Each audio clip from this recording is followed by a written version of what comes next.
Ya, Assalamualaikum warahmatullahi wabarakatuh. Waalaikumsalam Waalaikumsalam warahmatullahi warahmatullahi wabarakatuh. wabarakatuh, Syah.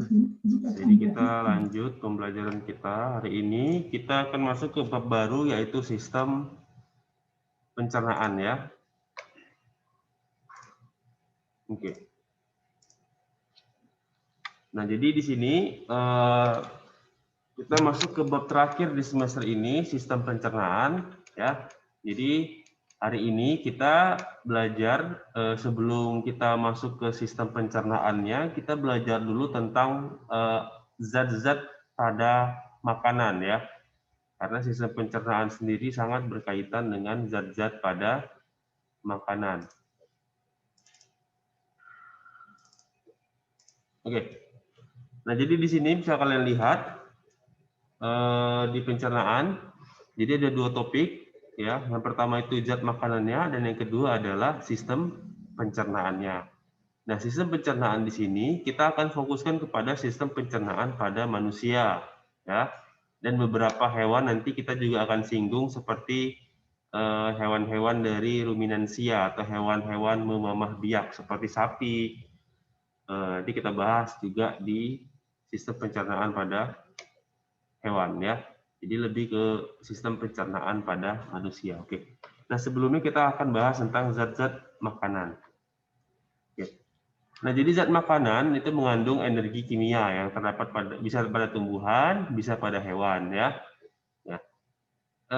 Zat makanan ya itu dibagi menjadi 5 kelompok besar. Yang pertama itu karbohidrat, yang kedua protein, yang ketiga lemak, 4 vitamin dan mineral ya. Oke, pertama kita bahas dulu tentang karbohidrat ya, karbohidrat. Jadi karbohidrat itu adalah suatu zat makanan ya yang terbagi kalau dibagi menjadi gugus gulanya. Yang pertama itu ada monosakarida, yang kedua ada disakarida dan yang ketiga ada polisakarida. Contoh dari monosakarida itu ada glukosa, ya, fruktosa, galaktosa dan ribosa. Oke, ini semuanya contoh dari monosakarida. Disakarida itu contohnya ada sukrosa, maltosa dan laktosa. Sedangkan polisakarida contohnya itu ada zat tepung atau amilum, ada selulosa dan ada glikogen ya. Oke. Nah, jadi pada sistem pencernaan karbohidrat ini masih kompleks dan harus dipecah menjadi molekul-molekul yang sederhana ya. Konsep pencernaan seperti itu. Jadi ada molekul yang besar kemudian akan dipecah oleh siapa? Oleh enzim menjadi molekul-molekul yang lebih kecil. Nah, kalau karbohidrat misalkanlah polisakarida, zat tepung amilum yang bisa kalian temukan pada nasi, misalkan beras ya, itu amilum contohnya. Nah, amilum tadi masih berupa polisakarida. Nah, polisakarida ini zat kompleks dan harus dipecah menjadi disakarida. Ya. Amilum dipecah oleh enzim yang namanya amilase menjadi disakarida. Nanti disakarida ya, kalau disakarida kan gugus gulanya ada dua ya, di itu dua. Sakarida itu gugus gula. Jadi kalau polisakarida poli banyak, sakarida gugus gula. Nah, karena masih termasuk kompleks, maka disakarida ini akan dipecah lagi menjadi monosakarida. Nah, monosakarida inilah yang akan diserap oleh usus halus dan masuk ke peredaran darah ya. Jadi ada hubungannya antara pencernaan dan peredaran darah ya. Jadi saling berhubungan. Jadi jangan kalian lupakan tentang pelajaran yang sebelum-sebelumnya. Nah, seperti yang saya bilang tadi, disakarida itu akan dipecah menjadi monosakarida. Nah, contoh kita di sini misalkan ambil maltosa atau gula malt ya, gula yang biasanya pada kita jumpai pada misalkan gandum ya. Jadi maltosa itu bila dipecahkan ya, bila dihidrolisis oleh enzim yang namanya maltase itu akan berubah menjadi glukosa dan glukosa. Artinya, kalau maltosa dipecah oleh enzim maltase, maka akan terbentuk dua molekul glukosa. Nah, contoh yang lain sukrosa. Sukrosa ini gula tebu ya, sukrosa, gula tebu. Kalau bahasa awamnya gula tebu.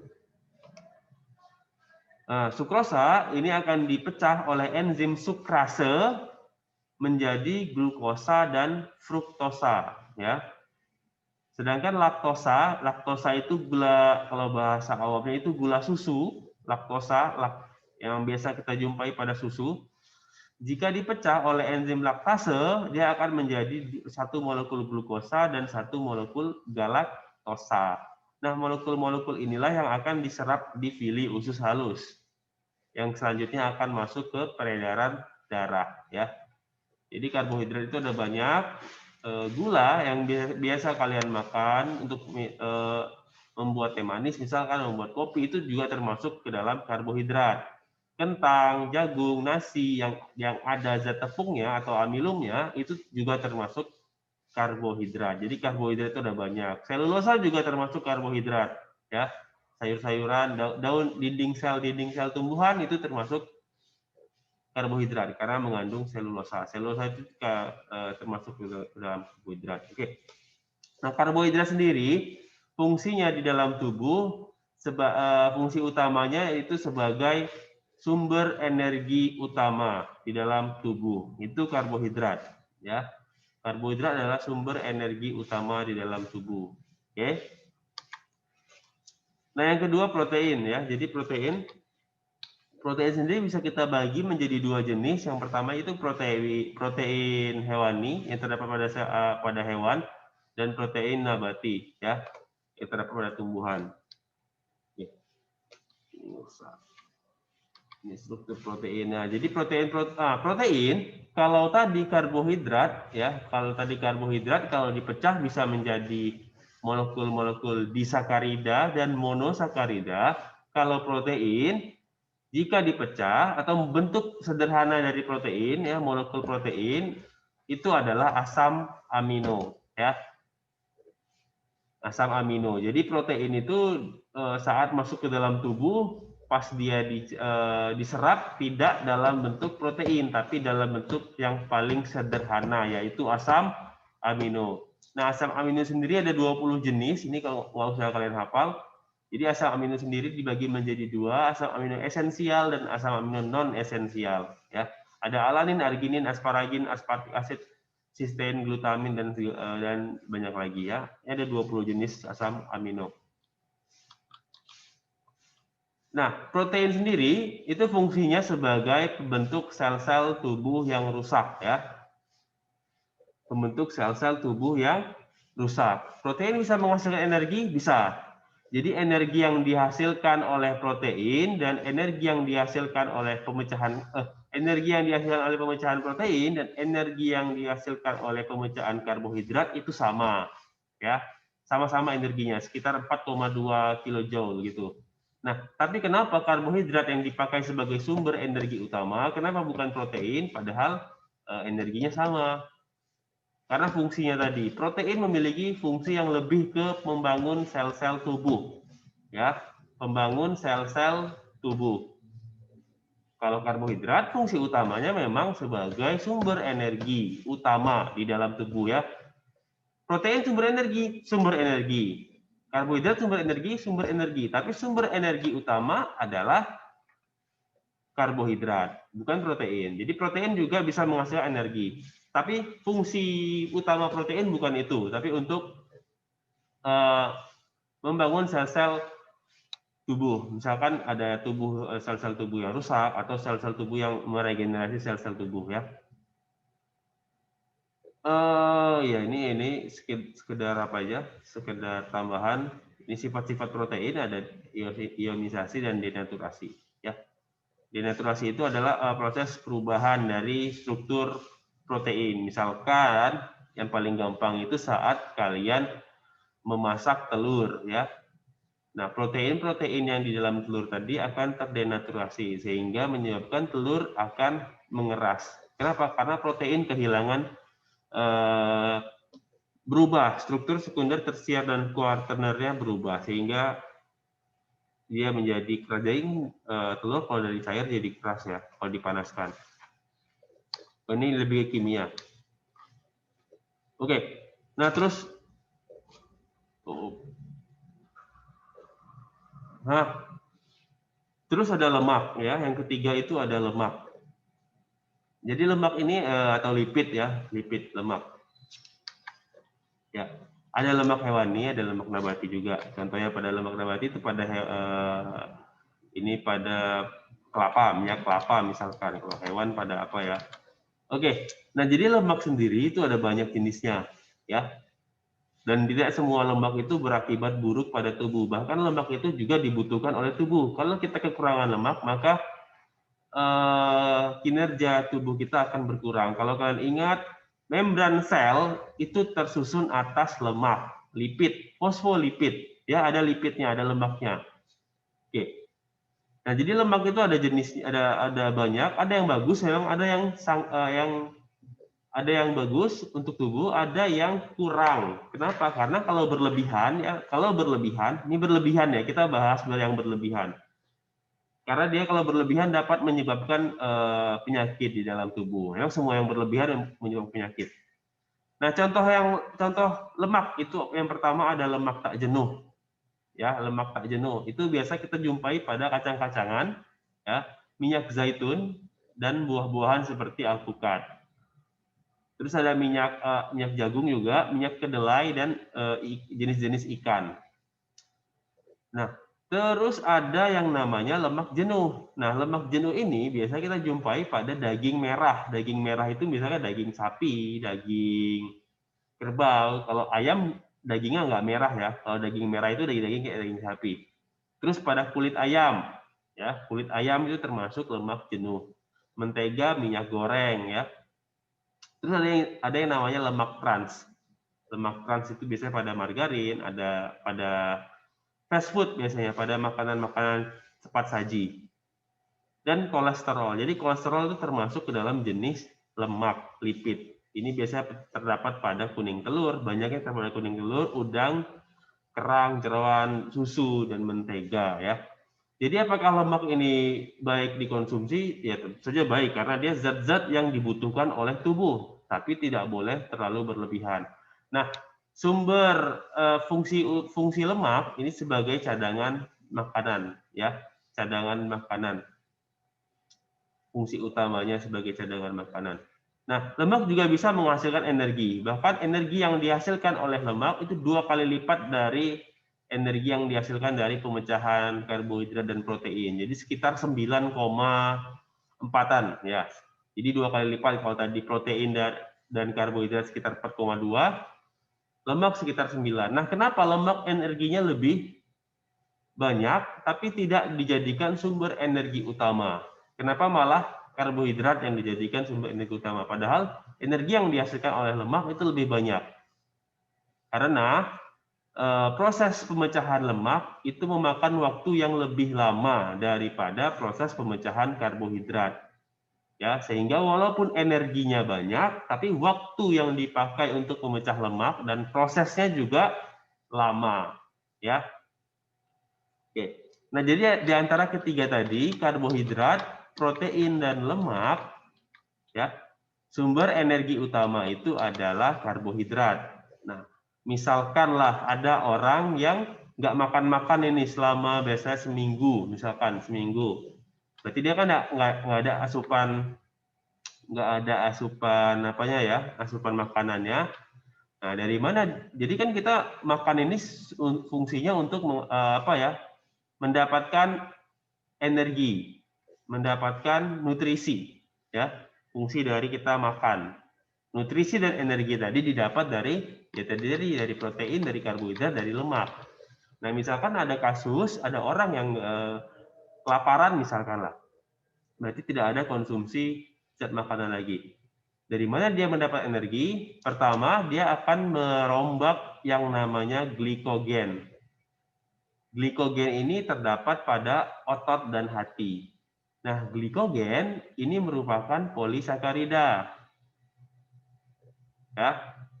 Jadi misalkan kalian kalau makan, nah nanti kan dipecah tuh menjadi glukosa semuanya. Nah, kalau glukosanya berlebihan, ya, kan nggak semua kita pakai untuk aktivitas ya, energinya. Nah, kalau glukosanya berlebihan, maka tubuh akan mengubah glukosa menjadi glikogen. dan akan disimpan di hati dan di otot oleh enzim yang namanya insulin, ya. Oleh hormon, sorry, bukan oleh enzim. Oleh hormon yang namanya insulin. Ya, nanti kita bahas tentang hormon di semester 2. Jadi glukosa akan diubah menjadi glikogen. Nah, glikogen nanti disimpan sebagai cadangan energi. Oke? Nah, misalkan tadi yang kelaparan tadi, kan nggak ada makanan lagi ya. Dia memakai glikogen untuk hidup. Nah, saat glikogennya habis, apa yang akan dirombak oleh tubuh untuk mendapatkan energi? Lemak, ya. Setelah itu lemak. Kenapa lemak? Karena fungsi lemak tadi sebagai cadangan makanan, ya. Nah, kalau lemaknya habis, apa yang akan dirombak? Proteinnya. Terakhir adalah protein. Nah, kalau sudah sampai terjadi perombakan protein, itu biasanya sudah sangat parah ya kelaparannya. Itu biasa kalian jumpai pada anak-anak yang ada di daerah yang kekurangan makanan dan air, contohnya pada daerah-daerah di Afrika, ya, yang kulitnya sangat kurus, yang perutnya membuncit, itu akibat dari protein-protein di dalam tubuhnya sudah dirombak untuk menjadi energi. Ya, itu sudah parah sekali. Kenapa? Karena protein tadi fungsinya untuk pembangun sel. Nah, kalau protein di dalam sel yang sudah dirombak, berarti dia udah parah itu. Jadi walaupun kalau udah sampai ke proteinnya yang dirombak, berarti kalaupun dia nanti dapat makanan, mungkin tubuhnya nggak akan kembali ke bentuk saat dia masih sehat. Tapi masih bisa survive ya. Tapi kalau udah sampai habis proteinnya juga, berarti dia udah tamat. Oke, itu ya. Jadi ada 3 komponen utama. Ada protein, ada karbohidrat, ada protein, dan ada lemak. Ini struktur lemaknya, nggak usah kalian bahas. Oke. Ini makanan-makanan. Nah, terus yang keempat itu ada vitamin. Vitamin dan mineral. Ya, vitamin dan mineral. Nah, itu saya gabungkan aja vitamin dan mineral ya. Karena memang kalau tadi zat makanan kayak karbohidrat, protein, lemak itu dibutuhkan dalam jumlah besar oleh tubuh, ya, dalam jumlah banyak oleh tubuh per hari. Nah, tapi kalau vitamin dan mineral dia hanya dibutuhkan dalam jumlah yang sedikit, tapi harus ada, ya. Kalau tidak ada, nanti dia bisa menyebabkan kelainan, ya, atau gangguan, ya. Kalau tadi protein, karbohidrat, dan lemak, dia makromolekul, berarti dibutuhkan dalam jumlah yang banyak. Sedangkan vitamin dan mineral dibutuhkan dalam jumlah yang sedikit, tapi harus ada. Ya, jadi walaupun sedikit, tapi harus ada. Kalau nggak ada, nanti ada gangguannya. Oke. Nah, pertama kita ke vitamin dulu. Jadi vitamin itu ada banyak ya. Ada vitamin A, B sendiri ada B kompleks, ada B1, B2, B3, B4, dan segala macam. B5. Terus ada vitamin C, ada vitamin D, ada vitamin E, ada vitamin K, dan lain-lain ya. Nah, vitamin sendiri itu dibagi menjadi 2. Ada vitamin yang larut dalam lemak, ada vitamin yang larut dalam air. Kalau vitamin yang larut dalam air itu adalah vitamin B dan C. Itu vitamin yang larut dalam air. Nah, kalau vitamin yang larut dalam lemak itu ada vitamin A, D, E, dan K. Ya, itu vitamin dan yang larut dalam lemak. Nah, lemak, ini kita lihat perbedaannya ya, vitamin larut lemak dan vitamin larut air. Yang pertama vitamin larut lemak, ya sesuai namanya. Jadi vitamin-vitamin tadi larut dalam lemak dan pelarut lemak, ya. Kalau vitamin larut air, dia larut dalam air, ya. Yang kedua, kelebihan konsumsi disimpan dalam tubuh. Itu kalau vitamin larut lemak. Kenapa? Karena lemak tadi kalau dia berlebihan dia akan disimpan di dalam tubuh. Nah, vitamin yang larut lemak ngikut di situ. Jadi kalau kelebihan vitamin A, D, E, dan K itu bisa disimpan dalam tubuh. Ya. Nah, kalau vitamin larut air dia nggak bisa disimpan. Jadi kalau misalkan lah kalian minum vitamin C, misalkan kita satu hari itu butuh sekitar 150 sampai 100 mg vitamin C per hari, harus wajib ya.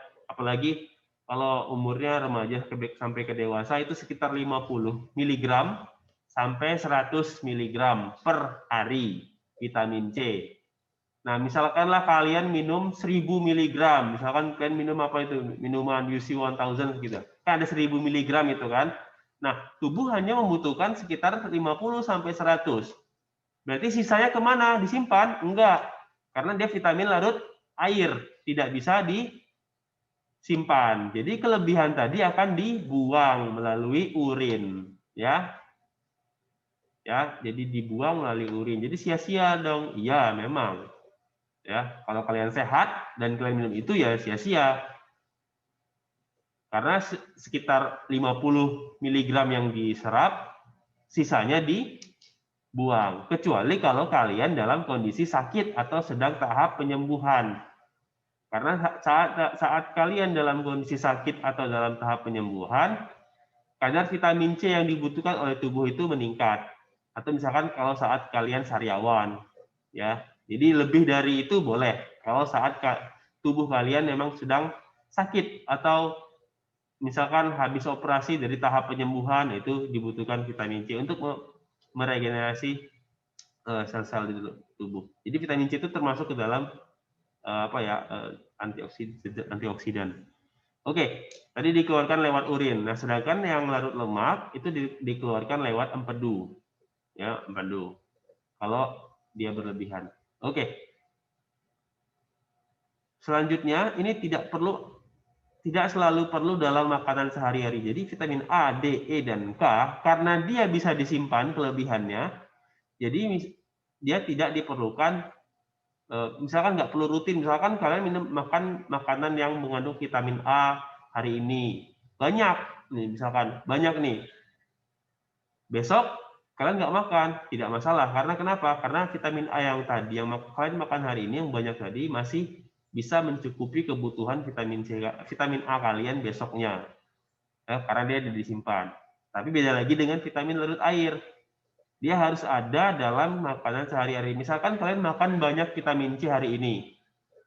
Terus besok kalian nggak makan vitamin C, nggak konsumsi vitamin C. Ya. Entah itu dari buah, dari sayuran, kalian nggak konsumsi. Itu nggak bisa. Kenapa? Karena vitamin C yang kalian konsumsi hari ini sebanyak apapun, kelebihannya tetap akan dibuang oleh tubuh melalui urin, tidak disimpan. Jadi besoknya kalian harus butuh vitamin C balik, asupan vitamin C yang lain, asupan vitamin C lagi. Begitu juga selanjutnya. Kalau kekurangan, itulah muncul gejala-gejala seperti sariawan, ya. Oke. Nah, terus ada mineral. Jadi mineral ini contohnya adalah besi, ada kalsium, ada mangan, ya. Ini biasanya terdapat pada sayur-sayuran, buah-buahan, ya, susu, air mineral, ya, air mineral. Nah, kenapa disebut namanya air mineral? Kenapa nggak air saja? Karena di dalam air tadi terdapat mineral-mineral, ya. Jadi air mineral dalam kemasan yang kalian minum itu nggak cuma H2O isinya, tapi juga ada mineral-mineral. Makanya air itu kayak ada rasanya, ya. Apalagi kalau ada tuh iklan air yang rasanya kayak ada manis-manisnya. Nah, itu karena kandungan mineralnya cukup banyak di situ sehingga terasa seperti rasa manis, tapi bukan manis itu, ya. Oke.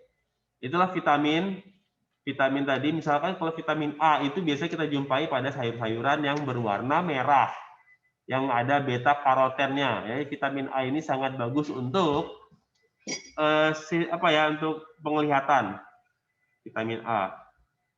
Terus ada vitamin B, ini juga terdapat pada buah-buahan. Vitamin C pada, ya, paling utama jeruk sih, tapi sebenarnya di luar jeruk pun banyak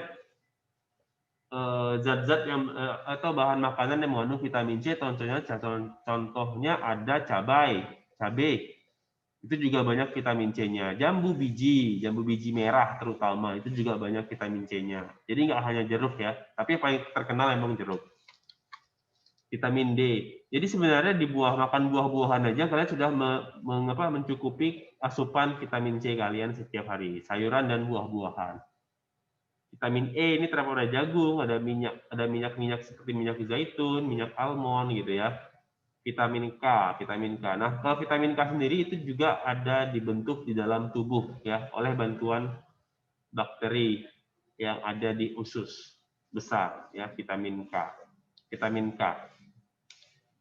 Oke, itu saja mungkin hari ini tentang zat-zat makanan. Selanjutnya minggu depan kita akan bahas tentang sistem-sistem pencernaan. Jadi organ-organ pencernaan dan kelenjar, saluran pencernaan dan kelenjar pencernaan ya. Oke, terima kasih. Saya akhiri. Silahkan dikerjakan psikologinya. Jika ada yang ditanyakan, silahkan tulis saja di kolom diskusi di psikologi. Terima kasih Bapak Iri. Assalamualaikum warahmatullahi wabarakatuh. Waalaikumsalam warahmatullahi wabarakatuh.